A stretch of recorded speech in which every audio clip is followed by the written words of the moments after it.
Hello everybody, it's Non-Scene News here, and today we've got a lot of breaking updates today. So the first news coming today is coming from Russia. We've got news that a potential meeting between presidential-elect Donald Trump and the President of the Russian Federation, Vladimir Putin, is apparently being set up. So according to Donald Trump, Trump is insisting that he is setting up a meeting with Vladimir Putin. So the US presidential-elect has again claimed to be on the verge of tabling a vital meeting with head-to-head with the Russian President Vladimir Putin, but declined to confirm a timescale or format for the proposed meeting.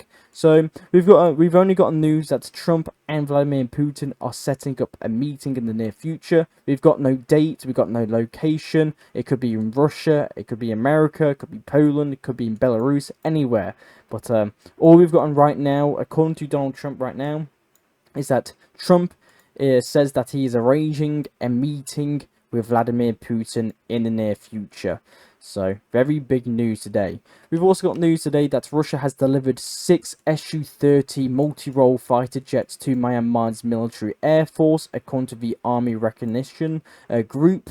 So, funded by a Russian loan, the first 2 jets were received in December 2022, following 2 more in December 2023.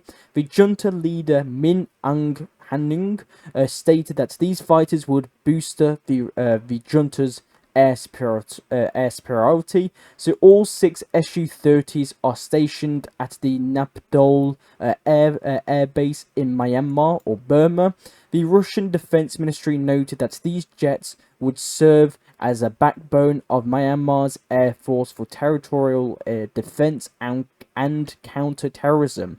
So, very big news. Russia has delivered 6 Su-30 multi-role fighter jets to Myanmar's air force. We've also got some news coming from Germany, where we're going to be discussing Zelensky's meeting at the Ramstein. So, another Ramstein meeting has happened in Germany, a NATO base in Germany. So, Zelensky arrived in Germany for the Ramstein meeting, where a lot of interesting topics were brought up.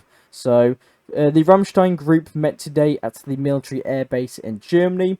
This is the last meeting in this format with the current US administration of Joe Biden. The fate of the Ramstein group is under Trump is unclear. So President Zelensky, US Defense Secretary Lloyd Austin, and many other military representatives of more than 50 countries attended this Ramstein meeting. One of the main topics of the agenda is strengthening Ukraine's defense capabilities over the next 2 years to maintain a credible deterrence. Roadmaps detailing Ukraine's needs and goals in its air force, armor, artillery, demining, drones, air and missiles defense, information, technology, maritime security will be approved. Zelensky gave a statement at the meeting about the cooperation of Ukraine with allies and the current state of affairs on the battlefield. He once more emphasized that stopping the cash flow for Putin's war effort through sanctions is crucial to stop the killing. The Pentagon chief Lloyd Austin also announced the last package military assistance for Ukraine from the Biden administration at the meeting. This military aid package was valued at $500 million US, and it will include air defense missiles, air-to-surface missiles, ammunition, and equipment for F-16 fighter jets. So the 25th Ramstein meeting was wrapped up with several key pledges for Ukraine's defense. The United Kingdom, along with allies, will provide Ukraine with 30,000 FPV drones. Norway allocated $61 million to support the coalition of drones. Germany announced additional air defense system, the Iris-T missiles, and armored transport vehicles. Poland is preparing a new military aid package, including strengthening the tank coalition. The EU Foreign Policy Chief Kaja Kallas empathized that the EU is ready to take the lead if the US steps back under the Trump administration. Ukrainian President Volodymyr Zelensky called for more practical approach to foreign military presence, seeing it as a key step towards peace Additionally, 8 roadmaps were confirmed, focusing on military aid and other industrial support investments attractions through 2027. So that was the Ramstein meeting, and right after Zelensky did this huge Ramstein meeting, Zelensky made his way to Rome, where he met the Italian Prime Minister Meloni, and we're yet to get any information of their meeting right now. All the information I've gotten right now is that Zelensky has just met the Italian Prime Minister. I'm pretty sure President. No, sorry, no, Prime Minister Meloni in Rome. So I'll keep you updated of what comes out of that. We've got some news coming from Ukraine today that the United States has for the first time transferred the latest ENVG-B night vision devices with reality elements to Ukrainian armed forces. So you can see here in the bottom left corner, the United States have delivered its latest night vision devices to help the Ukrainian army. And the next news we've gotten today is coming from Transnistria. So gas reserves for the population in the self-proclaimed Transnistria will last only 24 days, according to Sergei Abloshnik, the Minister of Economic Development of Transnistria. He stated that the region of Transnistria is facing an energy and a humanitarian crisis. The 13 million cubic meters of gas reserves are being used to supply social institutions and essential facilities. Currently, the daily consumption in Transnistria, even under the strict conservation measures, stands at 270,000 cubic meters. Early projections indicated that gas supplies in the southern part of the unrecognized country would last until January the 20th, while the northern areas are expected to face shortages as early as January the 10th. Moldova has offered assistance to the population in Transnistria, but it seems that the leaders of Transnistria has refused so far. I'll keep you updated on that. We've also got news today coming from Belgrade, that Belgrade becomes Europe's largest city with free public transport. In the capital city of Serbia, starting from January the 1st, public transportation has been made free of charge. Belgrade will become the only city in Europe with a population of over 500,000 people where public transportation is now free. So free rides on Belgrade's buses, trams and trolley buses will be available not only for locals but also for tourists as well. We've got some news coming from Estonia today that Estonian authorities are concerned about conscripted soldiers lack proficiency in the Estonian language, according to local media. So the issues primarily affects Russian-speaking conscripts, some of whom admit that Estonian was rarely a part of their daily lives before joining the military. So, in late 2022, Estonia's parliament passed laws mandating a transition for Russian language schools to begin teaching in Estonian. Some of these changes have already been implemented. So, according to local media reports, Estonian authorities are concerned about some conscripted soldiers not being able to speak Estonian. We've also got some news today coming from Poland. So Poland confirms that it will not arrest Benjamin Netanyahu on the International Criminal Court a warrant if he attends the Auschwitz anniversary. So Prime Minister of Poland, Donald Tusk, has confirmed that Poland will not comply with an International Criminal Court warrant to arrest with the Israeli counterpart Benjamin Netanyahu, which is the Prime Minister of Israel, if he attends the 80th anniversary of the liberation of Auschwitz later this month, and also Russia was not invited to the liberation of Auschwitz. And we've also received some news today coming from Germany.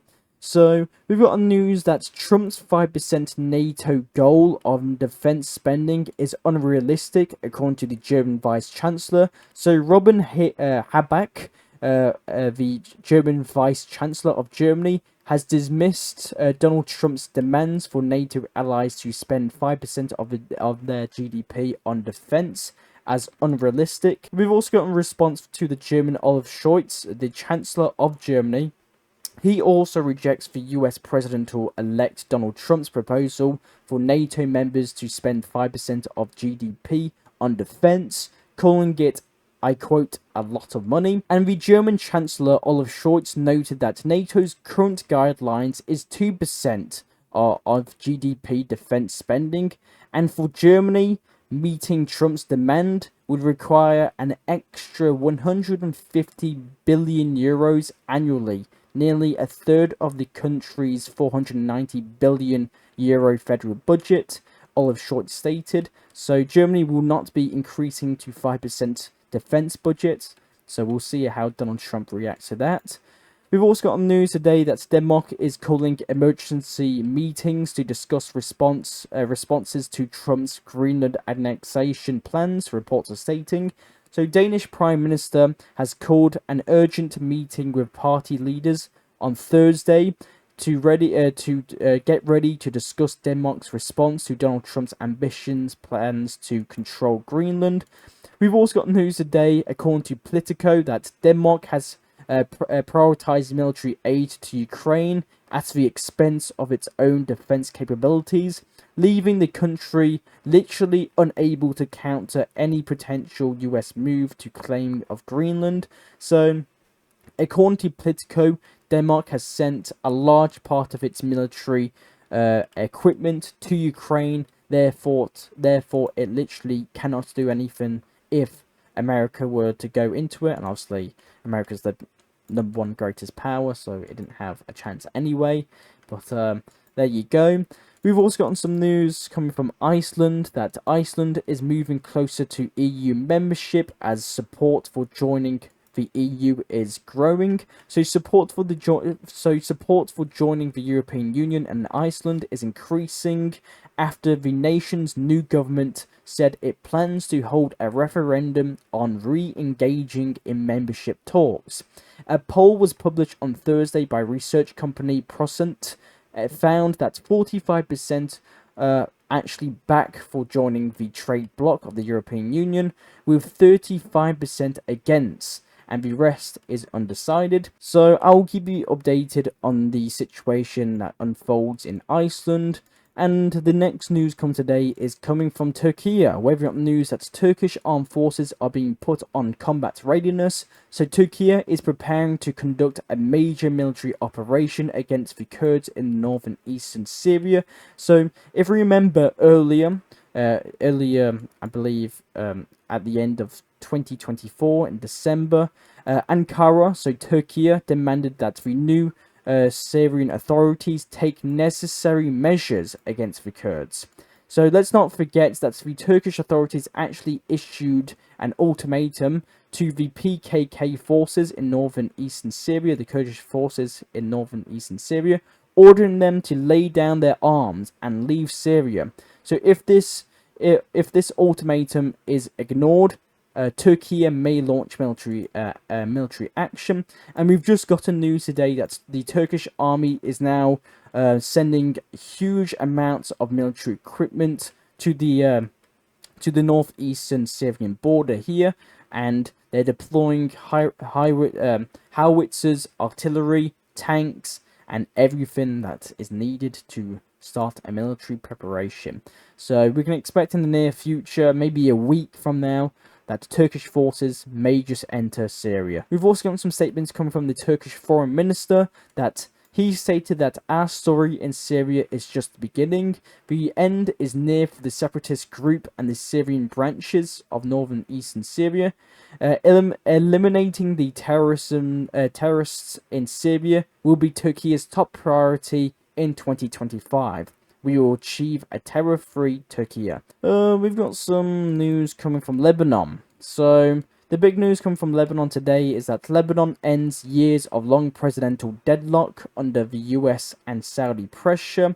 So, we've got news that after 2 years of political deadlock, Lebanon's parliament has just elected General Joseph Aoun, I think that's how you pronounce his name, as the country's 14th president. So, the general, who's now the president of Lebanon, led the Lebanese armed forces since 2017 and secured 99 votes, surpassing the two-thirds majority required in the second round of voting. So there's now actually a president of Lebanon now. So very interesting news coming from Lebanon today regarding the presidential elections in Lebanon. We've also gotten some news today coming from Syria, that the Syrian-Palestinian Gaffath Dibab has been appointed as Syria's oil minister, the first such appointment in over 76 years. So Syria has now got an oil minister, just after 76 years without having one. We've also got news that 52,622 Syrians have returned to their country from Turkey in just 1 month. We've also got news that Russian military vehicles and equipment are still waiting for evacuation in the Tartus military port. So we can see here in satellite images that were taken on January the 9th, 2025, shows that the Russian military equipment are still waiting evacuation from the Taros military base. So I'll keep you updated when the Russians actually evacuate their military equipment. We've also got news today that the Syrian Foreign Minister Assad Hassan has welcomed Italian foreign ministers in Damascus today. So they discussed strengthening bilateral cooperation and regional and international issues. So we'll go over the main points that the Italian foreign minister said towards Syria in Damascus. So he said, the Italian foreign minister stated that we affirm the preservation of the unity of Syrian territory and encourage the safe return of all Syrian citizens. We are ready to play a role in Syria and encourage the start of a new phase of reforms.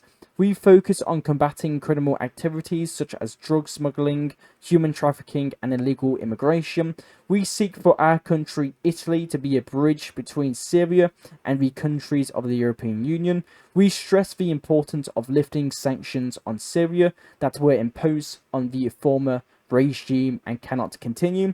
We will continue to contribute to opening a new page in relations with Syria, which has suffered greatly for decades.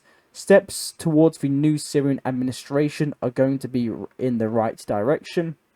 And according to the Italian foreign minister, he met with the new leader of Syria in Damascus, and from today we start a new path for these relations between Italy and Syria. So that's all the news we've gotten from the Italian visit to Damascus.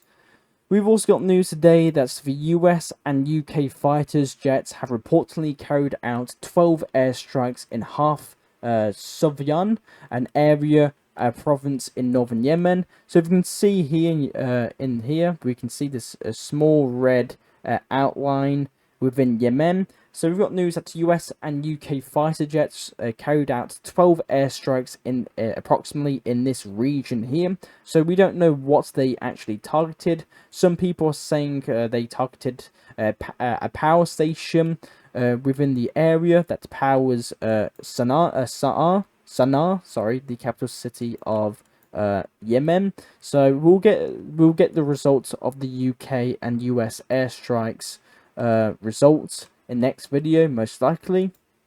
We've also got news coming from Ethiopia today that Russia has donated 1,630 tons of grain to refugees in Ethiopia.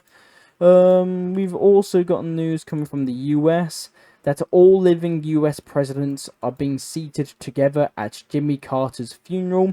So they are Donald Trump, Joe Biden, Barack Obama, Bush Jr., Bill Clinton, spanning the last 30 years as leaders of America.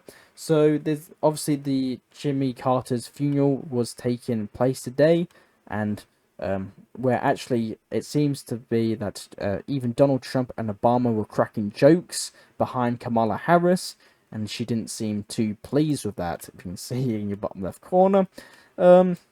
We've also gotten some news today that SpaceX shoots for the stars with a third launch of the year.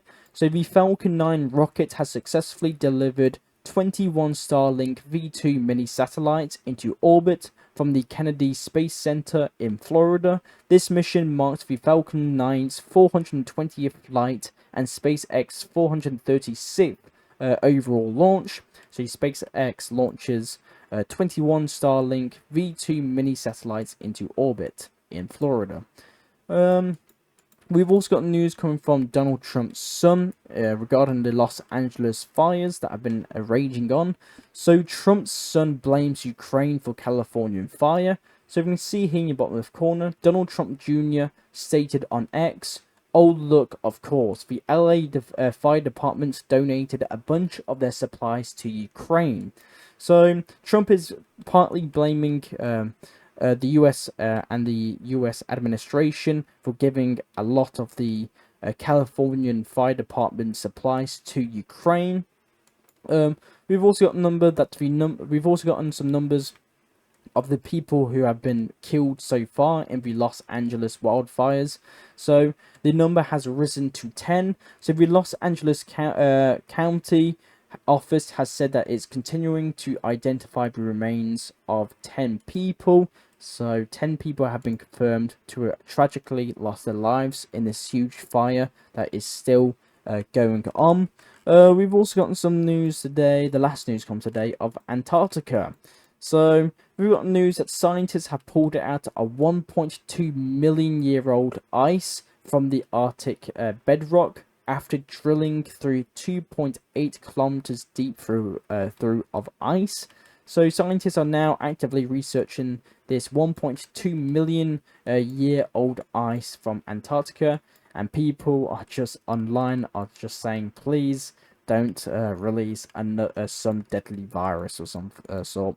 So I'll keep you updated if there's anything that comes out regarding Antarctica science project. But that's all the news I've gotten today. I'm non-seen news. I'll try and provide you news that medias around the world do not show you. I do these videos hopefully daily, so consider subscribing and liking. Thank you very much for watching, and I'll see you all later. Bye.